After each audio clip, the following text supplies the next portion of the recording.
Welcome back to Sahara TV. My name is Rudolph Okonkwo. Yesterday, the 492 delegates to the national conference, with the exception of a few of them, got their first paycheck, a whopping 1.45 million naira for a week of work.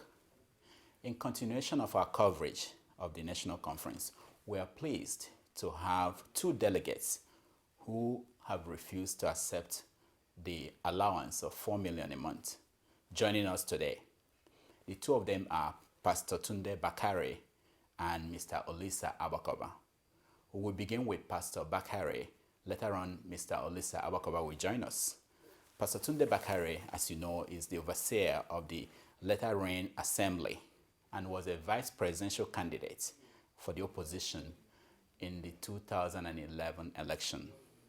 Pastor Bakare, welcome to Sahara TV. Thank you very much, Rudolph. The first week is gone, and we have, I think, 11 weeks left for the conference. But the first week, to many people, observers who watched what happened, looked like a meeting between Palestinians and the Israelis.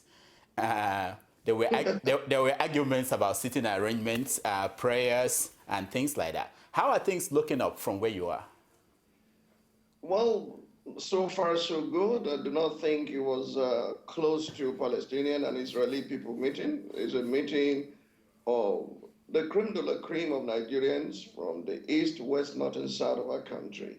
And I'm sure everyone there is concerned about the future of our country. We're not Palestinians and Israelis at all. We are Nigerians looking for the Nigeria of our dream. Let's put it that way.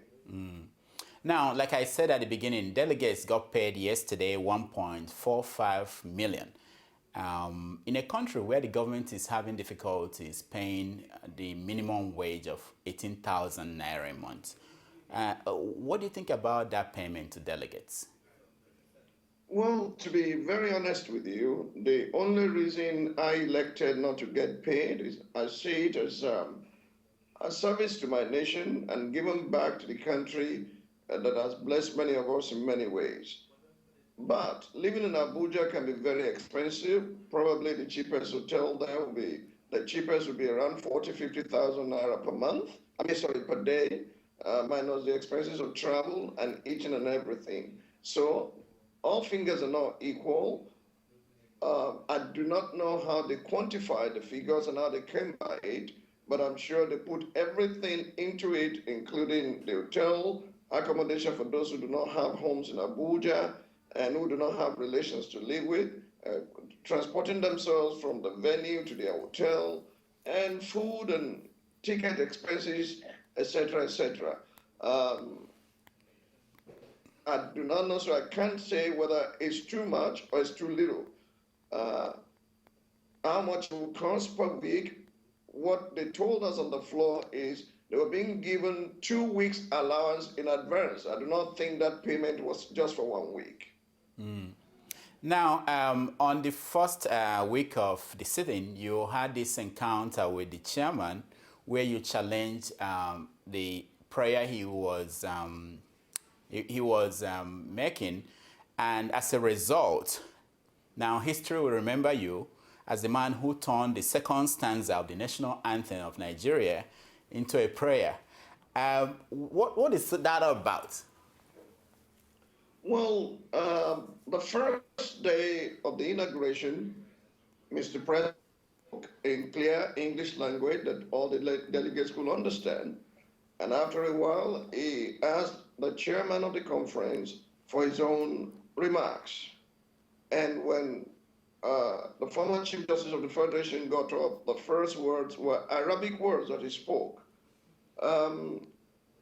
Give it to Muslims, sometimes they open their comments and their prayer and their remarks with prayers. So it's given. Nobody, I wasn't offended. And then the second day that we met, it was time for the conference itself now to kick off. And Mr. Chairman's first sentence again was in Arabic. And I didn't have any animosity or any hatred for that style, but I just wanted us to take two things into consideration, especially after the secretary to the national conference said they have made provision in the facilities there at the conference center for Muslims to say their prayers 5 times daily. And a colleague of mine, Ozekumen, the lawyer, got up and said, okay, Christians are also having their Lenten season. Would there be a place for them to pray? And they said they never thought of it. So I saw ahead of time that we are if care is not taken, we will allow religion to come and divide us. It's not about religion or region now, it's about our nation. I'm a Nigerian delegate from the Southwest, and I believe we should have a level playing field. So I asked Mr. Chairman, being a former CJ who will not start his court proceedings with Arabic, that we should have a medium of expression there that is understood by all. Or else a person like me could get up and start speaking in tongues and say, praise the Lord, and they say, hallelujah, and before long we'll have a church service instead of a national conference. So as not to allow religion to come in at all to divide us, and as God will have it, the rules were issued, yet to be debated and adopted, but the rules were issued on Thursday, and item 3 in that rule for the conference states that whether at the committee level or at the conference level, the medium of expression is English language. That's good enough for us. All right. I understand that Mr. Abakoba has joined us. Mr. Olisa Abakoba is a senior advocate of Nigeria, and he's representing the Nigerian Bar Association at the conference. Mr. Abakoba, welcome to SaharaTV. Thank you very much. So, Abakoba, let me come to you because where Pastor Bakare left off, the rules have been issued. I know that on Monday, when you go there, it will be debated. I don't know if you've had a chance to look at the rules. 2 days ago. And I haven't. Well, I have to also say I haven't been to the conference yet because I had medical surgery, so I'll be going tomorrow for the first time to join my colleagues. And secondly, I don't represent the Nigerian Bar Association. I'm representing civil society. Okay, sorry civil about that. Civil society has 24 slots, so I'm one of them. Okay. So I was asking you. Okay, you've not been there, so that means you are not aware of the rules that were drafted yesterday. No, I have a copy. You have a copy, okay. So what do you think about the rules? All right, they're basic for, but I don't think those are not the issues really, Mr. Moderator. The issue is whether we're going to make any sense out of this conference. I don't think, as you know, my friend Pastor Bakare and myself declined the 4 million. And I'm not about to get into the issue why I declined. No, that's my personal decision. I'm sure others would like to accept, so that's their own personal decision. I think the main thing here is, are we going to use the opportunity of 3 months to bang out a new Nigeria? That, I think, is a top issue, not the rules. Because you may make the rules and the conference will fail. All right. I'd rather follow on the substance than, there's so many little issues coming out. Let's go to the substance, Mr. Abakoba. Yeah, one of the big issues is physical federalism. When it's said, people hear different things. People in the north, they hear a different thing compared to people in the south. What is physical federalism, and how do you convince people in the north who are kicking against that is going to be beneficial for them? Well, again, we'll go back to the major issue, and that's why I'm excited about this conference, because there's got to be a discussion which the government says we shall not enter. That is Nigeria's unity, stability. But I'm not sure that is going to be possible. So I do hope we're going to the conference with the intent to make it successful. Because if we're not going to the conference with the intent to make it successful, meaning that each side, each of the geopolitical areas, each of the federative units must say, you know what, we want to be in Nigeria. If we don't cross that question, it's going to fail. We have to cross the question whether we really, really, truly see ourselves as Nigerians. If we do, then the other issues will be easy to handle. So how do we cross that question? Well, that's the big problem. That is the $1,000,000 question. Okay. That is the $1,000,000 question. You can't, as you know, Nigeria is 100.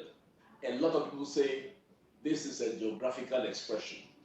So we're going to see. I'm keen to see, because I read a lot of materials about how we've had at least 16 attempts at a constitutional conference going back to that of Lord Lugard. And it's always failing. Why is it failing? Is it that we don't want to be one? I honestly would not pretend to you that I have the answers. But I hope all of us, inspired to be in one great country, Nigeria, can answer that question. Once we do, everything will be simple. All right. And yeah. I'll come back to you. Pastor Bakare, let me ask you, this issue of physical federalism, how do you define it, and how do you convince people in the North who are opposed to that idea that it might be beneficial for them? Well, we must look at the peculiar nature of our own country. I heard when you were talking with Olisa about Nigeria, amalgamation, etc., etc. Right now, our nation is face to face with either national disintegration or national integration. And our own hope, and serious hope, is that Nigeria will remain integrated. I do not agree with my friends who say Nigeria is 100 years old. Nigeria is not 100 years old.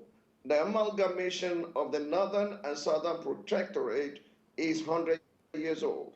The Nigerian nation became independent in 1960, that's 54 years ago. And if I may remind you quickly that by May 24, 1966, JTU Aguiyi-Ironsi, Major General, dissolved the fact or removed the federalism from Nigerian political lexicon by saying from this day forward, Nigeria remains a republic and not a federal republic. So we do not have federating units from that time. And the 36 states are nothing but parastaters of the military created for sharing the largesse of our nation. Yes, some have benefited from it, and there could be a little bit of progress here and there. Back before the 60s, and before independence itself, and in the early stages before military struck in 1966, there was fiscal federalism in Nigeria. Everything you hear about the first in Africa, television in Western region, free education in Western region, and all that Chief Obafemi Awolowo was able to do as Premier of Western region, all that Ahmadu Bello was able to do as Premier of Northern region, and all that Dr. Mike Okpara was able to do along with his team in Eastern region came as a result of fiscal federalism. Nobody was piping granite from Kaduna or from Sokoto or wherever the pyramids were to the south, and we're not piping cocoa from the west to the east or palm oil from the east to the north. Each person developed its own area, the potentials of their area. They contributed part of the resources to the center. So fiscal federalism is, let us remove this lethargic laziness and pathological laziness where our leaders are no longer thinking, people are no longer, we're not tapping the resources of our ground, and we have become a monoculture economy depending upon oil, which will dry up or will cause a conflagration in our country. Let each geopolitical zone develop at its own pace and let them contribute to the center. Decentralized power, let power devolve from the center to the regions and to the local government. You see all the crisis happening in Nigeria. Look at the stampede in the north over immigration applicants. Those should be responsibilities of state and federal government and local government. This federal government is overshadowed with so many responsibilities that they have no business taking care of. They are dealing more on internal affairs rather than focusing on external affairs. Those are things we need to address. Nigeria is not 100 years old. At best, it's 64 years old. Amalgamation is not integration. To amalgamate is to join two corporate entities together, like a company or corporation, or two metals together and weld them. if you look at the word amalgamate, you will now see where people or ethnic nationalities are joined. So we want national integration, not amalgamation, and we are moving from amalgamation into integration now. We need fiscal federalism so that each part can develop at its own pace and can begin to maximize the potentials of every region. Nothing stops Nigeria from having 6 Dubais in the next 20 years. All right, Mr. Bakare, let me come to you. Under the 1999 Constitution, the federal government is assigned 68 functions out of 90, Yes. and the remaining 22 functions are shared by the states.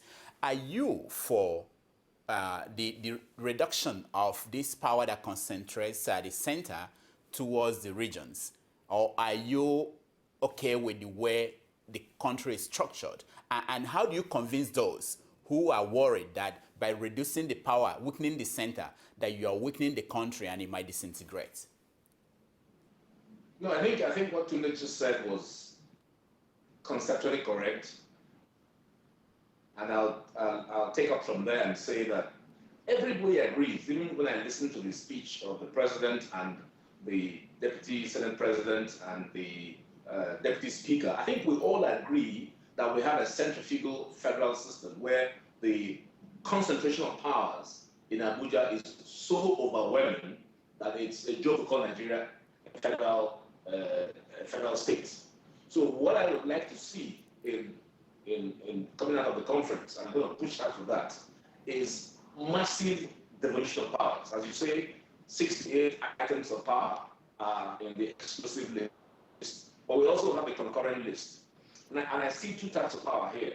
First is technical power, and by technical power I mean little things that the federal government ought not to do in the first place. For instance, what is the federal government's business with issuing a marriage license? What's the federal government's business with issuing a driver's license? So there are a lot of technical things that I'm sure will have no difficulty convincing people that they should go to the states and to the local governments.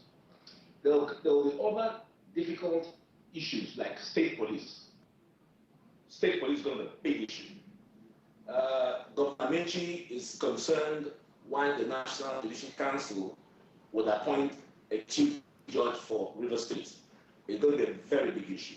So there are going to be issues that we'll have to tackle. But conceptually, if we fail to transfer at least 80% of powers that are in the hands of the federal government, choking Abuja, making it a very corrupt city, then we would have failed.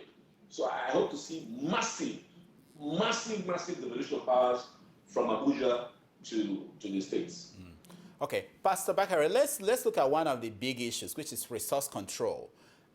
Recently, what we are getting from most of the delegates, and in fact, regular people in the north, is the idea now that the oil that people in the south are claiming is their resource and they should control it, that it belongs to the country, that it's not something that the south should make claim of. And you just mentioned that cocoa, when it was in the west, was not shipped to the south, and groundnuts were not. How do you convince people who believe that this is the key thing that they need to sustain their states? They complain that the income per head in Port Harcourt or in River State is like $9,000, but the income per head in a place like Kano is like $300 per head. So what do you say to them?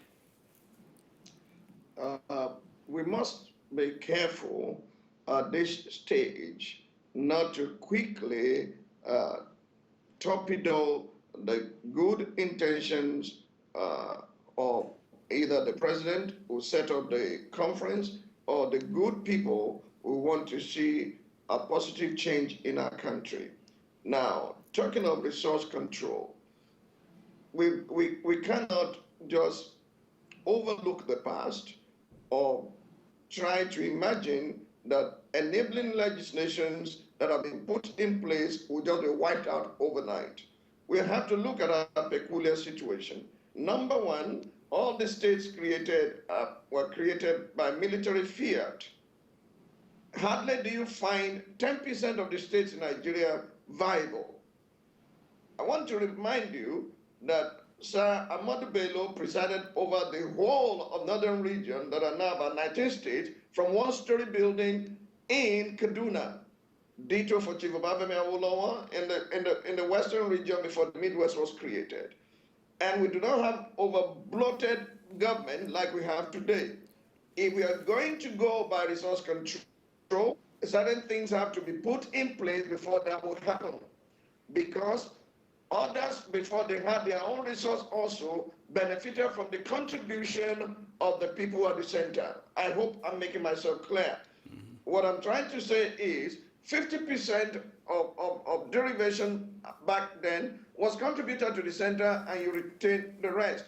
But a number of legislations under the military had come to bastardize our federalism, and we are going to gradually resolve all these issues, not to end up telling any part of the country, you're deprived, that's your business. You don't know what could be discovered in another territory tomorrow. We need to sit down and agree on a policy that will be fair and just to all the federating units. Although I do not know who or which part of our country are federating units now, I see 36 parastatals of the same government that have become so over-bloated as to be spending 75% of our annual revenue on staff and recurrent expenditure.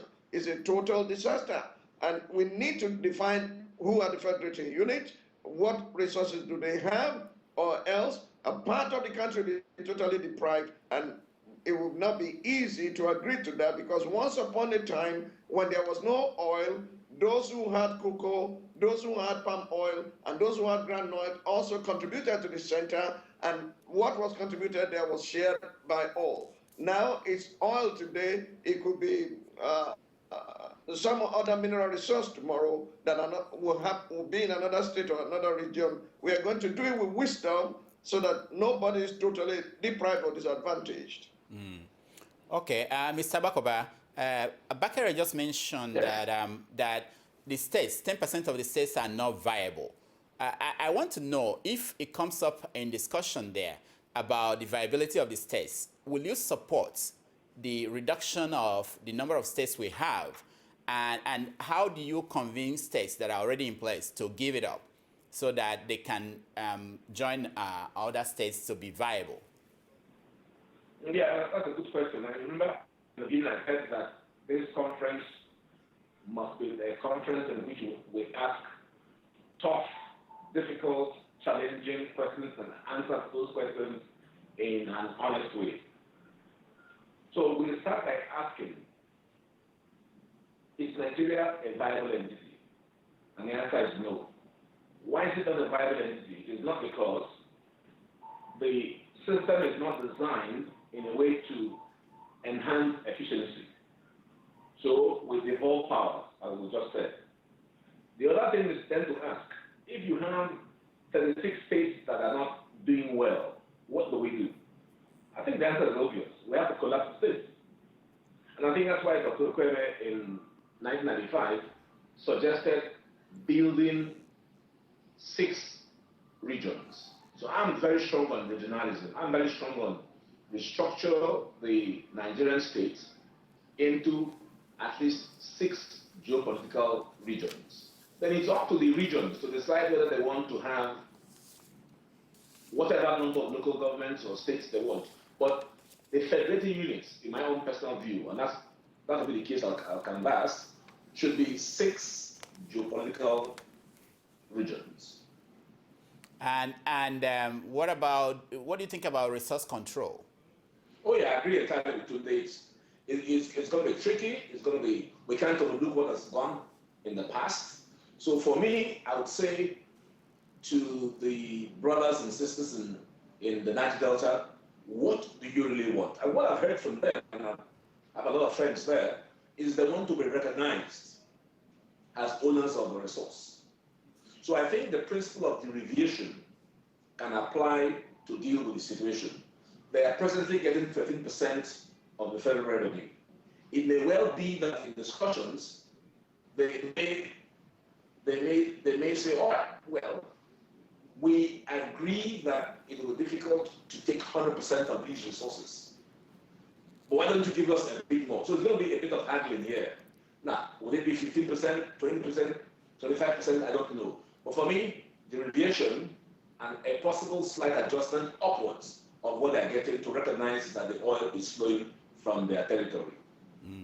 Okay, Pastor Bakare, Nigerians are watching all the delegates, and they hope that if the big issues are difficult to resolve, that small issues should be resolved easily. For instance, the issue of security votes, that most government officials are basically taking money and they can't account for it, a lot of money. The issue of immunity for office holders, something that should be easy. What is your take in terms of the requirements? You need to have a unanimous decision or 75% of the delegates agreeing on some things. What things do you think would be easy for the delegates to agree on? I do not think all of it will be impossible. It's a matter of being able to persuade others and to influence them to see the benefit of whatsoever argument or position you take and you're conversing and putting across. Do not forget that all the delegates will be distributed into different committees very soon, and then we'll be able to go and judge out there and figure out the future of our country. Before I say anything on security vote or immunity, let me just contribute something here about the state. We are not advocating that the states be nullified by another military or civilian fiat and say no more states. No, what we are saying is, as God will have it, one of the things that have become part of our lexicon, political lexicon, are the geopolitical zone. And we have 6 of them, 3 in the north, 3 in the south. The states within each region, each region can even create further states or whatever they want to call provinces. It doesn't matter. But those geopolitical zones will have nothing to do directly with the center anymore. They will have to do with the regional government or zonal government. And they can create more states. If Lagos State wants to create more states within Southwest Zone, or they want, yes, that's acceptable. Remember the population of Kano and the population of Lagos State were more or less the same thing, even that of Lagos a little bit more as a result of the last electoral record. And out of Kano State had come 2 other states. So it would look unfair if you do not allow the geopolitical zones to continue to create states. You can call them governor, you can call them premier, you can call them whatever, but they will remain in their region and you don't have to destabilize them. Each region can determine what works for that region. When we get to that bridge, by God's grace, we cross it. Now, the security vote that's not been accounted for has created all of a sudden super upstarts and extremely wealthy people who look at public service as an opportunity to become wealthy. They are not audited, they don't account for it, and in spite of the magnitude or the amount, the staggering figures involved in the security vote, we do not have the security. So you begin to question the whole rationale behind excessive security vote in our country that is not producing stability and peace in our environment. You can join that to the issue of immunity. I do not think anyone should have immunity where crime is concerned. It does not appear that we have shame in this country, and people don't resign when they do wrong or they are exposed. So immunity in criminal matters. When I ran alongside General Muhammadu Buhari, one of the 3 major things you see in the manifesto of CPC back then was, number 1, true federalism must return to Nigeria. Number 2, there will be no immunity at all where crime is concerned. Because if someone is immune from crime, even if he kills, he gets away with it. But that does not mean we must remove immunity completely, because there are people who have no other job than to harass those in government, and they will not have time to focus on the affairs of the state. There will be frivolous petition every now and then, and that could hinder the progress or the work that the government should do. So, but on criminal matters, once the charge is filed, such a person should step down, like they did recently by saying the central bank governor should be suspended while they're investigating him. So also while they are investigating other ministers also. Now what is good for the goose is good for the gander. The moment it's a criminal matter, there should be no immunity whatsoever.